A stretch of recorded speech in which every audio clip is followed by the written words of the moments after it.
Assalamualaikum warahmatullahi wabarakatuh. Selamat datang di dunia mata kuliah Auditing 1. Berikut ini adalah biodata saya. Nama Selvi Retnanindya, semester 5, Fakultas Ekonomi, jurusan Akuntansi, Universitas Islam Majapahit. Materi yang akan saya sampaikan dari mata kuliah Auditing 1 terdiri dari beberapa bab. Bab pertama, pengantar auditing. Bab kedua, profesi akuntan publik. Bab ketiga, laporan audit. Bab keempat, profesi akuntan. Bab kelima dan enam, kewajiban hukum auditor dan tanggung jawab auditor. Pada bab pertama, pengantar audit. Pengertian secara umum, auditing adalah suatu proses yang sistematis untuk memperoleh dan mengevaluasi bukti secara objektif mengenai informasi tingkat kesesuaian antara peristiwa ekonomi dengan kriteria yang telah ditetapkan dan melaporkan hasilnya kepada pihak yang membutuhkan dan dilakukan oleh orang yang independen dan kompeten. Tujuan dari auditing adalah memberikan pendapat dan mengevaluasi kegiatan berdasarkan bukti-bukti yang dapat dikumpulkan oleh auditor yang independen atau bebas serta dapat dipenuhi sesuai dengan standar akuntansi yang berlaku umum. Bila dijabarkan secara sederhana, tujuan dari auditing adalah menentukan apakah informasi yang dicatat dengan benar mencerminkan peristiwa ekonomi yang terjadi selama periode akuntansi. Berikut ini adalah jenis-jenis auditing. Terbagi menjadi 3 macam. Audit operasional. Tujuannya untuk mencari tahu apakah kegiatan operasional yang dilakukan dalam sebuah perusahaan sudah berjalan dengan efisien dan efektif atau belum. Audit laporan keuangan. Tujuannya untuk mencari tahu apakah laporan keuangan yang dibuat oleh perusahaan sudah sesuai dengan prinsip-prinsip akuntansi yang berlaku secara umum atau belum. Audit ketaatan. Tujuannya untuk mencari tahu apakah perusahaan atau organisasi sudah mentaati peraturan yang berlaku atau belum. Berikut ini adalah siklus auditing. Jika siklus akuntansi dimulai dari transaksi menuju jurnal, kemudian buku besar, lalu laporan keuangan, maka siklus auditing memiliki siklus kebalikan dari akuntansi, yaitu dimulai dari laporan keuangan menuju buku besar, kemudian transaksi. Siklus auditing memiliki kesamaan dengan siklus akuntansi. Bedanya, di siklus auditing tidak adanya jurnal. Mengapa begitu? Karena siklus akuntansi yaitu pencatatan secara sistematis dari rekening suatu organisasi dan penyusunan laporan keuangan pada akhir tahun. Sedangkan siklus auditing yaitu pemeriksaan atas pembukuan dan laporan keuangan suatu organisasi.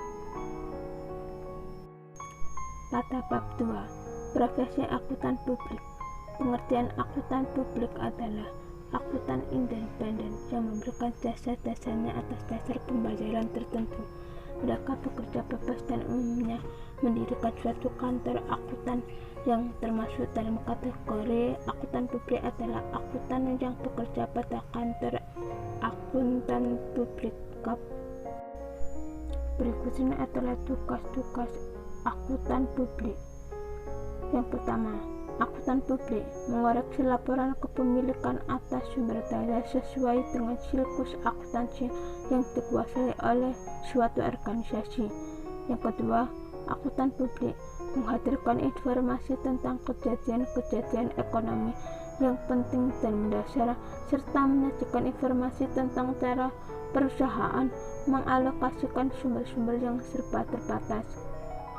Yang ketiga, akuntan publik mengamankan dan mengawasi semua hak dan kewajiban perusahaan, terutama dari segi ukuran finansial.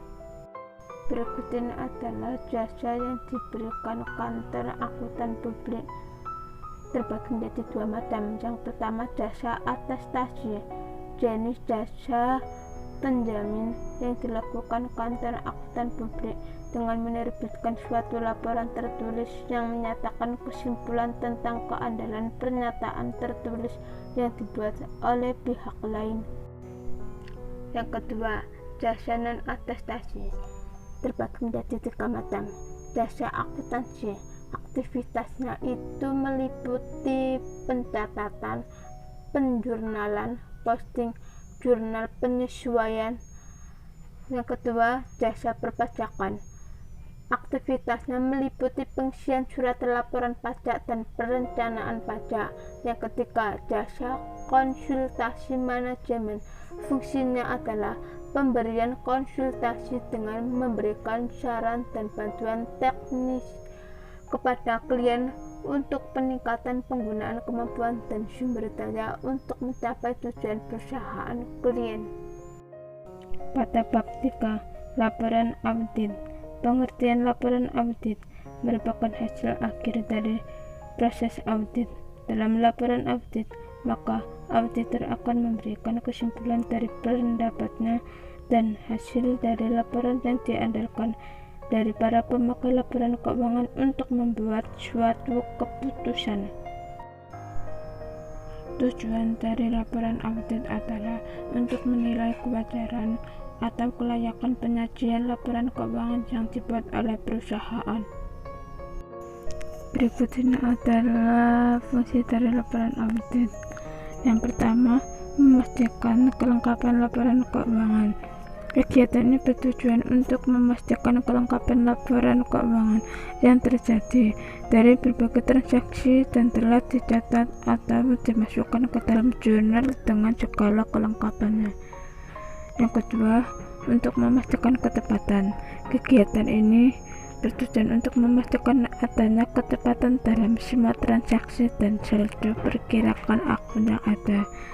Biasanya didapat dari setelah perhitungan yang benar, jumlahnya tepat, didokumentasi dengan baik, dan diklasifikasi berdasarkan jenis transaksi. Yang ketiga, meyakini eksistensi adanya auditor dalam meyakini pencatatan semua harta dan kewajiban memiliki eksistensi tersendiri pada jenis transaksi yang sesuai dengan tanggal tertentu. Oleh karena itu, semua transaksi yang tercatat harus sesuai dengan kejadian yang sebenarnya. Yang keempat, menyajikan klasifikasi. Kegiatan ini bertujuan untuk menyajikan semua transaksi yang tercatat dalam jurnal sesuai yang sudah diklasifikasi berdasarkan jenis transaksi. Yang kelima, menyajikan pengungkapan. Karena kegiatan audit berguna menyajikan pengungkapan laporan keuangan yang memastikan saldo akun atau persyaratan, sehingga pada tahap laporan keuangan sudah disajikan dengan baik, serta terdapat penjelasan yang wajar pada isi dan catatan kaki laporan yang sudah dibuat. Berikut ini adalah opini laporan audit. Yang pertama, wajar tanpa pengecualian, artinya laporan keuangan disajikan sesuai dengan standar akuntansi yang berlaku. Yang kedua, wajar dengan pengecualian, artinya laporan keuangan dapat diandalkan, tetapi masih ada beberapa masalah atau pos yang dikecualikan agar tidak salah dalam mengambil keputusan. Yang ketiga, tidak wajar, artinya laporan keuangan tidak disajikan sesuai dengan standar akuntansi atau ada kesalahan material dalam laporan keuangan tersebut.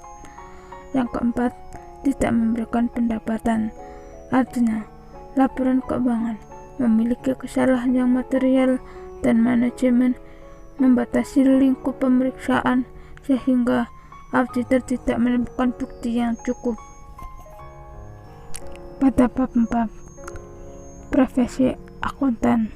Pengertian profesi akuntan adalah semua bidang pekerjaan yang mempergunakan keahlian di bidang akuntansi, termasuk bidang pekerjaan akuntan publik, akuntan intern yang bekerja pada perusahaan industri, keuangan atau dagang, akuntan yang bekerja di pemerintah, dan akuntan sebagai pendidik. Penggolongan akuntan secara garis besar. Yang pertama, akuntan publik atau juga dikenal dengan akuntan eksternal adalah akuntan independen yang memberikan jasa-jasanya atas dasar pembayaran tertentu. Mereka bekerja bebas dan umumnya mendirikan suatu kantor akuntan.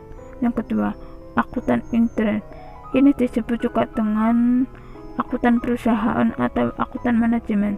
Tugasnya, mereka adalah menyusun sistem akuntansi, menyusun laporan keuangan kepada pihak-pihak eksternal, menyusun laporan keuangan kepada pemimpin perusahaan, menyusun anggaran, penanganan masalah perpajakan, dan pemeriksaan intern. Yang ketiga, akuntan pemerintah adalah akuntan yang bekerja pada lembaga-lembaga pemerintah, misalnya di kantor Badan Pengawas Keuangan dari Pembangunan (BPKP), Badan Pengawas Keuangan (BPK). Yang keempat, akuntan pendidik adalah akuntan yang bertugas dalam pendidikan akuntansi, melakukan penelitian dan pengembangan akuntansi, mengajar, dan menyusun kurikulum pendidikan akuntansi di perguruan tinggi. Berikut ini adalah prinsip etika akuntan atau kode etik akuntan. Itu meliputi 8 beberapa pernyataan. Ke-8 butir pernyataan tersebut merupakan hal-hal yang seharusnya dimiliki oleh seorang akuntan, yaitu yang pertama, tanggung jawab profesi, yang kedua, kepentingan publik, yang ketiga, integritas, yang keempat, objektivitas, yang kelima, kompetensi dan kehati-hatian profesional, yang keenam, kerahasiaan, yang ketujuh, perilaku profesional, yang kedelapan, standar teknis. Pada bab 5 dan 6, kewajiban hukum auditor dan tanggung jawab auditor. Pengertian kewajiban hukum bagi seorang akuntan publik adalah bertanggung jawab atas setiap aspek tugasnya, sehingga jika memang terjadi kesalahan yang diakibatkan oleh kelalaian pihak auditor. Berikut ini adalah faktor adanya kewajiban hukum itu terbagi menjadi 4 macam. Yang pertama, meningkatnya kesadaran pemakai laporan keuangan akan tanggung jawab akuntan publik. Yang kedua, meningkatnya perhatian pihak-pihak yang terkait dengan pasar modal. Yang ketiga, bertambahnya kompleksitas audit yang disebabkan adanya perubahan lingkungan yang begitu pesat di berbagai sektor bisnis, sistem informasi, dan lain sebagainya. Yang keempat, kesediaan kantor akuntan publik untuk menyelesaikan masalah hukum di luar pengadilan untuk menghindari biaya yang tinggi. Berikut ini adalah tanggung jawab hukum bagi auditor. Terbagi menjadi 3 macam. Yang pertama, tanggung jawab untuk melaporkan kecurangan jika terdapat bukti adanya kecurangan. Yang kedua, tanggung jawab untuk mendeteksi pelanggaran hukum yang dilakukan oleh klien apabila suatu tindakan melanggar hukum berpengaruh material terhadap laporan keuangan. Yang ketiga, mendeteksi dan melaporkan adanya salah potensi saji yang materialnya dapat merugikan publik. Sumber utama timbulnya kewajiban hukum dan tanggung jawab auditor itu terdiri dari 4 macam. Yang pertama, kewajiban pada klien. Yang kedua, kewajiban kepada pihak ketiga. Yang ketiga, kewajiban perdata atau pemegang saham. Yang keempat, kewajiban kriminal. Apabila ada kesalahan dalam penulisan materi dan pengucapannya, saya meminta maaf sebesar-besarnya. Semoga bermanfaat bagi kita semua. Sekian dan terima kasih. Wassalamualaikum warahmatullahi wabarakatuh.